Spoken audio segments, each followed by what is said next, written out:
नमस्कार दोस्तों, इस वीडियो में आपका हार्दिक स्वागत है। दोस्तों, इस वीडियो को दिखाने से पहले मैं जो चर्चा करना चाहता हूं, जो बहुत ही महत्वपूर्ण मुद्दा है, उसकी शुरुआत में आप देखेंगे खबरें हैं और उसके बाद फिर वीडियो की कुछ क्लिपिंग है और उसके बाद फिर आप ये देखेंगे कि किस तरह से पूरा ये माजरा है। दोस्तों, मुद्दा दरअसल ये है कि सुप्रीम कोर्ट ने जम्मू कश्मीर से धारा 370 को जो केंद्र सरकार ने हटाया था उसको सही माना है और इसका सर्वसम्मति से सुप्रीम कोर्ट में फैसला दिया गया है।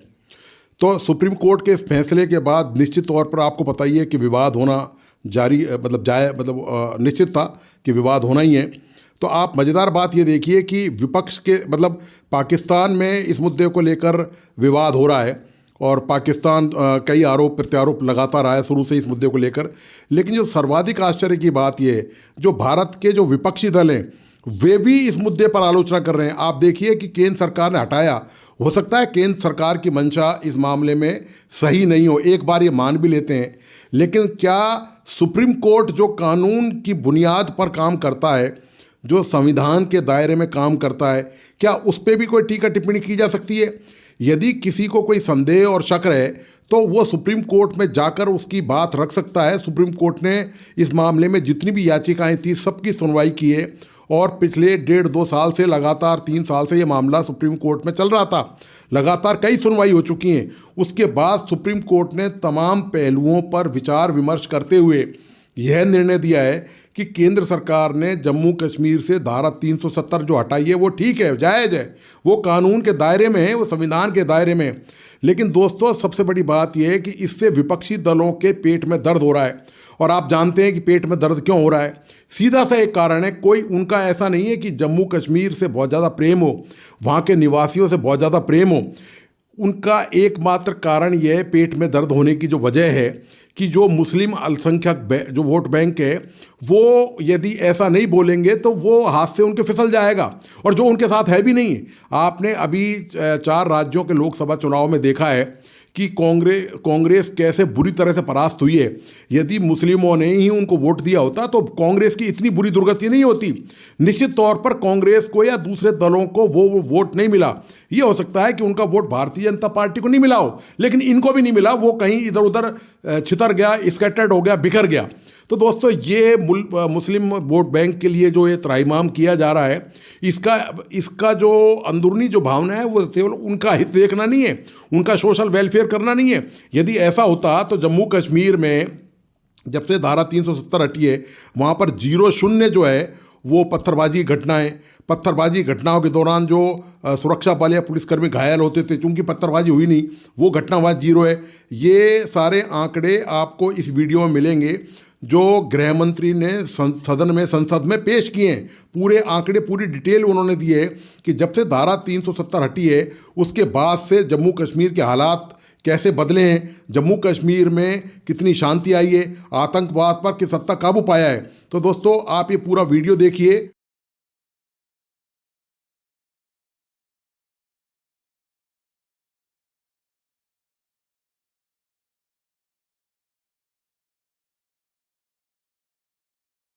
We have only 2 judgments. Both judgments are in seritum, and seritum and uniformly agree that Article 370 of the Constitution of India was a feature of asymmetric federalism and not sovereignty. Article 370 was enacted as a temporary provision and did not have a permanent character.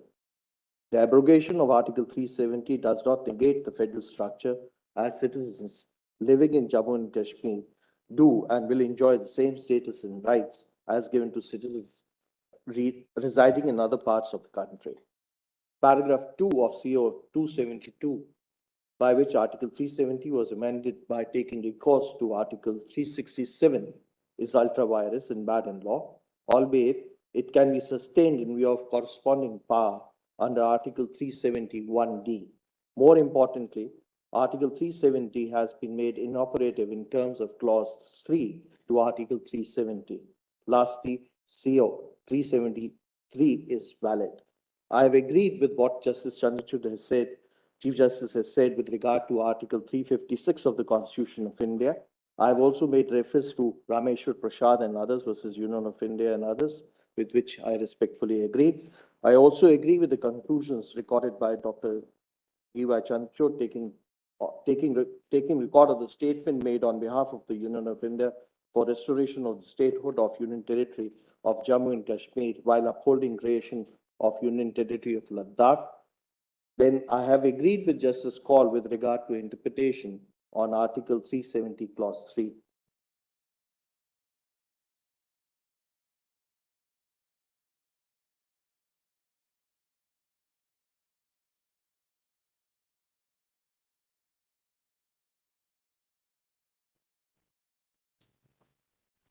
नहीं, आज जो फैसला आया हम उससे मुतमईन नहीं हैं और हमारा मानना ये है कि ये कॉन्स्टिट्यूशनल मेजॉरिटी जो लोग कह रहे हैं, अब कॉन्स्टिट्यूशनल मोरालिटी की आज जीत हुई है और मेजॉरिटी मोरालिटी की कामयाबी हुई है। इसमें कोई दो राय नहीं है कि कश्मीर हमेशा से भारत का एक अटूट हिस्सा रहा है, बट अटूट हिस्सा जब हम कहते हैं तो उसका जो रिलेशनशिप है यूनियन से, उसको तो आप डिनाई नहीं कर सकेंगे। और ये जो कॉन्स्टिट्यूशनल रिलेशनशिप कश्मीर से यूनियन का रहा है वो परमानेंट हुआ है जो कॉन्स्टिट्यूंट असेंबली डिसॉल्व हुई है कश्मीर की। और दूसरी बात ये है कि किसी एक सेमिनार में चीफ जस्टिस ऑफ इंडिया ने कहा है, मैं अंग्रेजी में पढ़ देता हूँ, कि public deliberation will always be a threat to those who achieve power in its absence. अब क्वेश्चन ये है कि जब आप एब्रोगेट कर रहे हैं स्पेशल स्टेटस, पूरे स्टेट को कर्फ्यू में लगाकर 356 लगा दिया आपने, इलेक्टेड असेंबली नहीं है, तो फिर कश्मीर में डिलिबरेट किसने किया, बताइए हमको। मैंने कहा था आतंकवाद का मूल आर्टिकल 370 के कारण खड़ा हुआ अलगाववाद की भावना है। आर्टिकल 370 जाने से अलगाववाद में बहुत बड़ी कमी आने वाली है और इसके कारण आतंकवादी भावनाओं में कमी आएगी। रिकॉर्ड की बात है भाई अभिनंदन जी। अब मैं बताता हूं नौजवान, 1994 से 2004, इसमें शासन पर मैं नहीं जा रहा, कालखंड बोल रहा हूं, कई शासन आए हैं। टोटल आतंकवाद की कुल घटनाएं 40,164 हुई। छोटी छोटी घटनाएं भी है, कुछ बड़ी भी है। 2004 से 14 मनमोहन सिंह सोनिया जी के शासन का समय आतंकवाद की घटनाएं 7,217 हुई, 7,270। और नरेंद्र मोदी सरकार में 14 से 23 तक सिर्फ 2,000 हुई, 70% की कमी आई। और मैं थोड़ा और एक्सप्लेन करना मांगता हूं कि ये जो 2,197 आई है, इसमें से एक घटना का जिक्र है, 65% घटनाएं पुलिस की गई कार्यवाही के कारण अकर हुई है। मतलब कोई जगह पे सूचना मिलती है कि आतंकवादी छिपा है, पुलिस इस पर हमला करती है तो भी वो आतंकवादी मुठभेड़ मानी जाती है। इस प्रकार की 70% कमी आई है 2004 से 14 में, और 14 से 23 में नागरिकों के मृत्यु के अंदर 72% की कमी आई है और सिक्योरिटी फोर्सेस के मृत्यु के अंदर 59% की कमी नरेंद्र मोदी सरकार में। इसलिए मैं कहता हूं, मैं ठीक ही कहता था, अलगाववाद की भावना का मूल, उसका उद्भव स्थान आर्टिकल 370 है, वो जाएगा। अलगाववाद की भावना भी over a period of time खत्म होगी और आतंकवाद भी खत्म। और कल पथराव की बात करते, मैंने 2 साल लिए हैं साहब। 2010 2654 पथराव की घटनाएं हुई थी 2010 में। 2023 में 0, एक भी पथराववाद की घटना। ऑर्गेनाइज हड़ताल जो कॉल देकर पाकिस्तान से कॉल देते थे इनके आका, और कश्मीर की वैली और जम्मू बंद हो जाते थे। 132 ऑर्गेनाइज हड़तालें हुई थी 2023 में, एक भी हड़ताल नहीं, एक भी बंद नहीं। मान्यवर, पथराव में नागरिकों की मृत्यु 2010 में 112 हुई थी, 23 में क्योंकि पथराव ही नहीं हुआ है, नो इंजर्ड नो डेथ। मान्यवर, सिक्योरिटी फोर्सेस पथराव के कारण 6,235 हुए थे इंजर्ड सिक्योरिटी फोर्सेस, और इस बार क्योंकि पथराव ही नहीं हुआ है, 0 इंजर्ड है। क्या बदलाव हुआ है? इनको मैं कहता हूं क्या बदलाव हुआ है। अरे इसी सदन में रहकर सारी मर्यादाएं तोड़कर अगर धारा 370 खत्म हुई तो खून की नदियां बह जाएगी कहते थे। खून की नदियां छोड़ो, कंकर चलाने की हिम्मत नहीं है किसी की। इस तरह की व्यवस्था भारतीय जनता पार्टी के पाकिस्तान के टीवी चैनल्स पे मैं देख रही थी सुबह से जो हंगामा मचा हुआ है, और एक के बाद एक जो है वो कमेंट्स के लिए लोग आ रहे हैं, और कई एक्सपर्ट्स यानी डिफेंस एक्सपर्ट भी जो अपने आप को कहते हैं वो भी पहुंचे हुए हैं, और मुसलसल नेगेटिव वाइब्स जो है वो भेजी जा रही हैं। कहा ये जा रहे हैं कि एक्सपर्ट ने तो ये तक कहा कि नरेंद्र मोदी जो हैं वो शायद कश्मीर को भी गजा बना के छोड़ेंगे, अपने इलेक्शंस के लिए इस्तेमाल कर रहे हैं। एक दूसरे एक्सपर्ट साहब जो आए हुए थे या फिर पेपर पे थे, आप समझे कि फोन कॉल पे थे, टीवी चैनल जिन्होंने ज्वाइन कर रखा था, उनका ये कहना था कि जी नरेंद्र मोदी जो हैं वो भारत को या फिर इंडिया को जो है हिंदुस्तान बनाकर छोड़ेंगे। अब हिंदुस्तान बनाकर छोड़ेंगे का क्या मतलब है ये बहरहाल मुझे समझ नहीं आई, लेकिन उनका ये कहना था कि वहां पर भारत में जो माइनॉरिटीज हैं उनको खत्म किया जा रहा है, उनके ऊपर जुल्म किया जा रहा है, और इस तरह से नस्ल कुशी की जा रही है, यानी कि उनको सिरे से खत्म किया जा रहा है। और जितनी भी माइनॉरिटीज है, चाहे वो मुस्लिम्स हो चाहे वो क्रिश्चियंस हो, और इसी किस्म की बातें की जा रही थी। अब ये बातें तो पहले भी होती रही हैं, उसके ऊपर कई डिफरेंट एक्सपर्ट्स जो थे उनको बारी बारी फोन कॉल्स पे लिया जा रहा था। मुझे नहीं लिया, आप तो जानते ही मुझे क्यों नहीं लिया, लेकिन बहरहाल मैं आपको ये बताती चलूं कि ऐसा करने से होगा कुछ नहीं। इससे पहले भी पाकिस्तान ने बहुत बार कोशिश की इस किस्म की, मगर कुछ हो नहीं पाया। और अब इनको करना ये होगा कि अगर ये वाकई में चाहते हैं कि कश्मीर का कोई हल निकल आए और कश्मीर के लोग जो हैं वो सुख का सांस लें, ना सिर्फ ये कि उनके अपने इलाके में सुकून रहे, बल्कि पाकिस्तान की तरफ से भी जो बार बार एक तरह से बात की जाती है, बार बार झगड़े की बात की जाती है, बार बार कई जंगे हम कर चुके हैं। उसमें जी नवाज शरीफ साहब का भी अभी जब आए हैं तो उनका यही कहना है कि वो भारत के साथ टर्म्स को बेहतर करेंगे। एक तरफ तो ये बात की जा रही है और दूसरी तरफ इस किस्म की स्टेटमेंट्स मुसलसल हमारे टीवी चैनल्स पे चल रही हैं, जिससे कि ये साबित होता है कि हम भारत के साथ टर्म्स बेहतर नहीं चाहते। हम उनके मामले में बात कर रहे हैं, हम बार बार नेगेटिव कमेंट्स दे रहे हैं, और साथ साथ ये भी कहा जा रहा है कि जी ये भी करना चाहिए कि कश्मीर के इशू को लेकर एक बार फिर यूनाइटेड नेशन में जाने की बात की जा रही है, यूनाइटेड नेशन में जाकर हंगामा करने की बात की जा रही है, और कहा जा रहा है कि वहां पर जाके इस इशू को हाईलाइट किया जाए। पाकिस्तान पहले भी कई बार इस तरह के इश्यूज को हाईलाइट कर चुका है, लेकिन हासिल क्या हुआ? शायद कुछ भी नहीं। लेकिन ये जरूर है कि भारत ने जो जिस तरह से डेवलपमेंट का काम किया है कश्मीर में, वहां पर गल्फ कंट्रीज की तरफ से इन्वेस्टमेंट भी आ गई है। ये बात भी सभी लोग जानते हैं कि गल्फ कंट्रीज जो है वो भी भारत में इन्वेस्टमेंट कर रही हैं। तो फिर ऐसी सूरत में क्या ऐसा होगा कि कोई पाकिस्तान की बात को सुनेगा या उसकी बात को सच मानेगा? ये जरूर एक सोचने की बात है, लेकिन पाकिस्तान में इतना कोई रिवाज है नहीं कि हम इस तरफ को सोचें या इस तरफ देखें। बात अगर करें सऊदी अरब की, सऊदी अरब हो चाहे वो दूसरी गल्फ कंट्रीज हो, यूएई हो, और कई कंट्रीज जो कि भारत में ना सिर्फ ये कि भारत के अंदर बल्कि कश्मीर में इन्वेस्टमेंट कर रही हैं, वहां पे मॉल्स बना रही हैं, और कई तरह की वहां पे जो काम हो रहे हैं डेवलपमेंट के वो भी हमने देखे।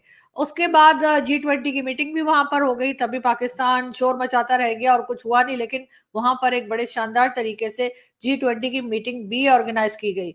हम ये चाहते हैं, या फिर मेरा ख्याल है कि हमें ये करना चाहिए, हम चाहे जो मर्जी पाकिस्तान वाले चाहें, लेकिन उन्हें करना ये चाहिए कि जो कश्मीर पाकिस्तान की तरफ है आप वहां पर भी इन्वेस्टमेंट करवाइए, वहां पर भी सिक्योरिटी दीजिए, वहां पे भी डेवलपमेंट कीजिए, क्योंकि अब जो जंग होगी वो हरगिज जो यूजुअली जो जंगें हुआ करती हैं हिंदुस्तान पाकिस्तान की या होती रही हैं उस तरह की नहीं होगी। अब यकीनन भारत जो है वो अपनी तरफ के कश्मीर में काम करके दिखाएगा, और जैसे कि वो कर भी रहे हैं।